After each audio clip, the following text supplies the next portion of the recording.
লালমনিরহাটে উৎসব মুখর পরিবেশে সাংবাদিকদের সংগঠন পেজ 4-এর কার্যনির্বাহী কমিটির নির্বাচন সম্পূর্ণ হয়েছে। এতে সভাপতি হিসাবে নির্বাচিত হয়েছেন দেশ রূপান্তরের জেলা প্রতিনিধি ফরাত আলম সুমন এবং সাধারণ সম্পাদক পদে নির্বাচিত হয়েছেন দৈনিক যুগান্তরের জেলা প্রতিনিধি মিজানুর রহমান দুলাল। যুগ্ম সাধারণ সম্পাদক পদে নির্বাচিত হয়েছেন আরটিভির জেলা প্রতিনিধি তন্ময় আহমেদ নয়ন। যুগ্ম সম্পাদক পদে তন্ময় আহমেদ নয়ন পেয়েছেন 34 ভোট আর খোরশেদ আলম সাগর পেয়েছেন 25 ভোট। তার মানে তন্ময় আহমেদ নয়ন বেসরকারিভাবে নির্বাচিত হয়েছে।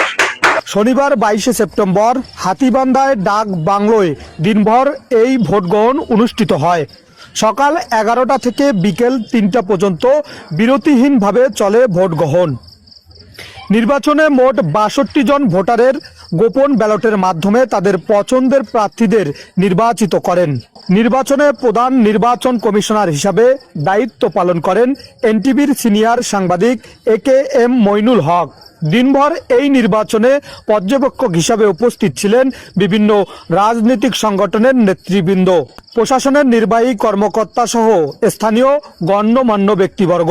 নির্বাচনে অন্যান্য পদে বিজয়ীরা হলেন সহ সভাপতি হাসান আব্দুল মালেক ও শফিউল আলম লাবু, সাহিত্য ও প্রকাশনা সম্পাদক মঞ্জুরুল ইসলাম মঞ্জু, তথ্য ও প্রচার সম্পাদক মনিরুজ্জামান মুন, কার্যনির্বাহী সদস্য হায়দার আলী বাবু, তিতাস আলম ও রমজান আলী।